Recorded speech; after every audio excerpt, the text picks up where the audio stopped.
Welcome back to the RoE Some Engagement. Before I jump into analyzing our third segment, let me remind you guys, if you're at all interested in a potential career in game design, go check out www.fullsail.edu/MLG.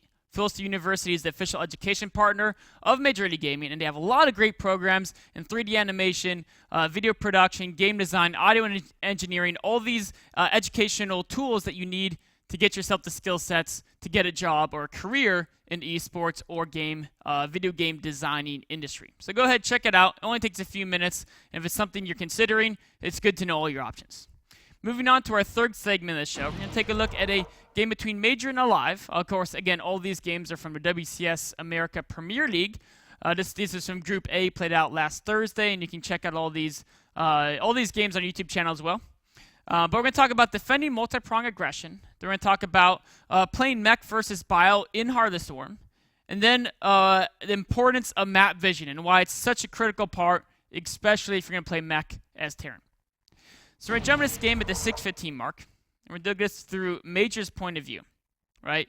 And we can see a couple things he's using, of course.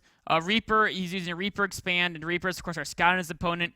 He knows his opponent went Marines and Hellions early on, put some pressure on him. He's able to defend without too much damage. Then his Reapers see a Medevac, Marines, Hellions, and they run away. So now he knows his opponent tech pretty quickly up to Medevacs, has Marines and Hellions, definitely has the potential to put on multi-pronged aggression. And the Reaper even jumps back in here and can see the exact timing of the command center, and so he knows exactly the build that Live's doing.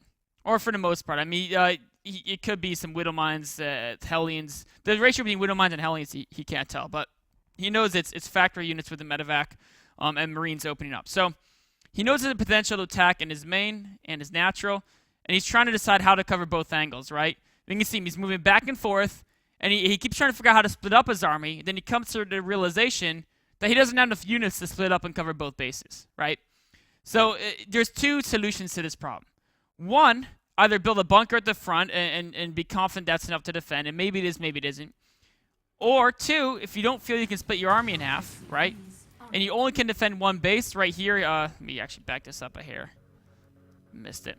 If you don't feel you can defend both bases and you say, okay, I need my entire army to defend this drop play, what you need to do is make sure that you don't have any SCVs in your natural, right? If you're going to only defend your main, if you're going to totally abandon your natural, make sure that you don't have any workers there as well, because these workers here, they're all just freebies now, right? If you can't defend both places, don't put important stuff in both places.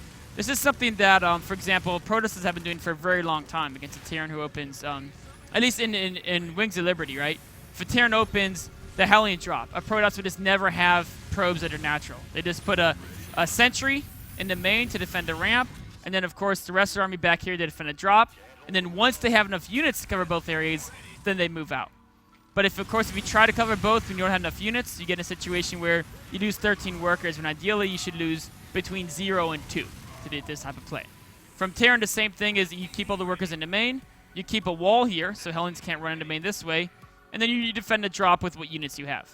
And then, of course, this command center is not going to die to a couple of Hellions or Marines, right? You have plenty of time to produce units to take the low ground. Bottom line is, if multi-pronged aggression is a potential, if you don't have the units to defend both places, don't try to mine from both places. So going forward here is just going to kind of turn to a little bit of a, he's going to try to do a counterattack, get some damage done. Major does get some damage done here. Trading pretty decently for these Hellions, getting a couple SCVs, and even escaping with the majority of them. So that's a nice win for him. He's still going to be behind just because he lost so much more. And we can see that reflected by the fact his opponent has that third base done. Ideally, especially going mech, you have your third base done as well by now. Because mech, you actually do want to take that third base very fast in TVT because you can't put on too much aggression. Unless you're going to do like the really fast Hellbat drops and do a lot of pressure that way. But if you're not doing that, ideally he'd have his third base done, but the reason he doesn't have it is because of all the damage he took. So he's playing from a little bit behind. But now he's just going to turn to a macro game. If we fast forward, we see both players, constantly building SCVs. Major now taking his third base. His opponent, keeping an eye on his opponent's third base. And Alive is going to move up this third as soon as he feels confident he can defend all 3 locations from potential Hellion drops.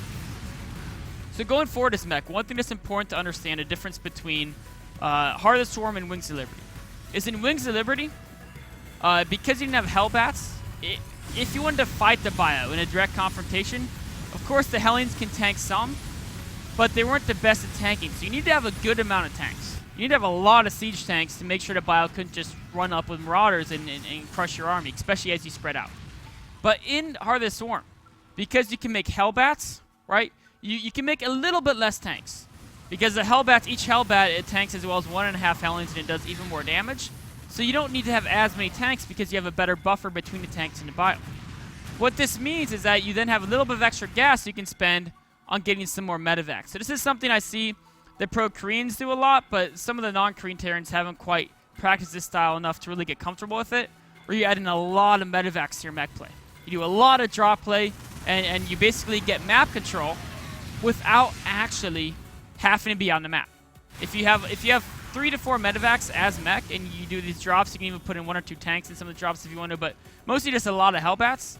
Also, your opponent has to really make a lot of defenses at all the positions they want to defend, right? One missile turret isn't going to cut it. And once they start making all these defenses, having to need these units back, they can't have as many units in the center of the map, and that's a good way to get map control, or at least prevent your opponent from having total map control while you're really trying to get your mech engine up and running. So, I mean, Major's playing a little bit more of a defensive mech style, a few drops thrown in here and there, but for the most part, a defensive macro mech. I would suggest, trying out a little more action with your mech play, because you don't want to let your opponent just macro up like crazy. Now, in this case, it's actually working out great for Major, because he's better at macro than his opponent in this game. He does better. You can see here he's caught up in workers. His opponent hasn't taken a 4th base yet, so his 4th is actually faster than his opponent's, and he's going mech. So he's been able to make up the early game difference over here, equalizing the supply, playing mech against Bio, which is just due to the fact that Major is super on top of his macro all the time. So going forward now, we're at a situation where, both players have pretty much developed their army. They're about to max out. This is where it's so important to have map vision, especially when going mech. And the reason why, let me do the Major's point of view. The reason why map vision is so insanely important is because positioning is very important. And if you're going mech, it's even more important because you want your tanks to be sieged before the battle starts. You want to know where your opponent is. And you can't put yourself in a position, right? Like right here, ideally, he would want to have tanks already on the low ground here, and as long as somebody spawned on the high ground, Alive could have never gotten here. And he could have never denied these buildings and denied this expansion. But why couldn't he do that? It's because he couldn't put his army here, because he was afraid if he put his army here, Alive would attack from this direction really fast. Right? And this is where map vision is so insanely important. Keeping a medevac, keeping a Viking near your opponent's army if they don't have their own Viking air superiority. Building a sensor tower at every chance you can. Sending like a small Hellion scout. Putting a Hellion right here. All these things can really help you keep track of your opponent and understand exactly where to position your army so you don't take any small losses. And also you don't take any big losses. It's extremely important to never be caught off guard.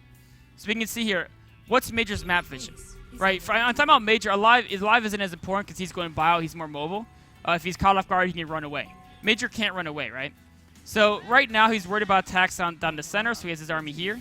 But there's no vision up here. Ideally there would be, but he saw his opponent going this way.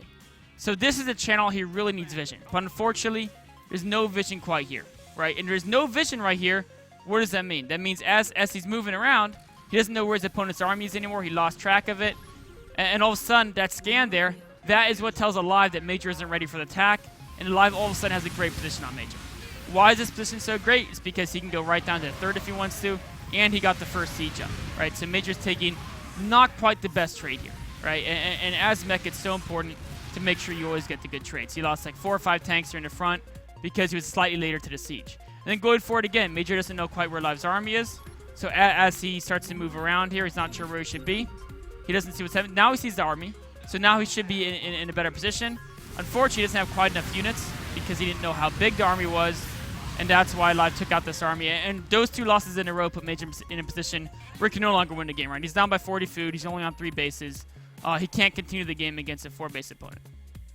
So the couple of the key things here about this is, first of all, if you know multi-pronged pressure is a threat and you can't cover all the different angles, make sure there's nothing important at the angles you can't defend. So just pull your workers back to single base. Just wait a little bit until you have enough units. Same thing versus Protoss, Blink, Stalker, Harass, right? If you're Terran, just, give up your natural for a bit, build a few more units, and then move down. It's better than taking losses. Of course, on the off chance your opponent never does attack, you would have been better off mining, but that's just relying on your opponent not taking advantage of the fact you have no defenses at that location.